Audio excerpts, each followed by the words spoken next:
Белгілі промоутер Головкинге лайықты қарсыластың атын атады. 6 салмақ дәрежесі бойынша экс-әлем чемпионы белгілі промоутер Оскар де Хоя Геннадий Головкин үшін мексикалық Хайме Мунгияның лайықты қарсылас екенін айтты. Бұл туралы Станкизет ақпарат агенттігі хабарлайды. Боксшылар 2018 жылы жұдырықтасуы керек еді, алайда Невада штатының атлетика комиссиясы мексикалық боксшының мұндай деңгейдегі жекпе-жекке дайын емес екенін мәлімдеген. Хайме барлығымен жұдырықтасуға дайын. Ол Головкин күш сынасып көргісі келеді.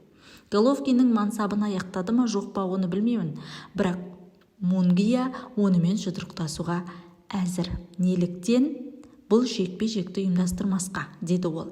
26 жастағы Мунгия кәсіпқой боксқа 2013 жылы келген. 2018 жылы бірінші орта салмақта белбеуі үшін күресіп өткізіп, америкалық Садам Алиді жеңген.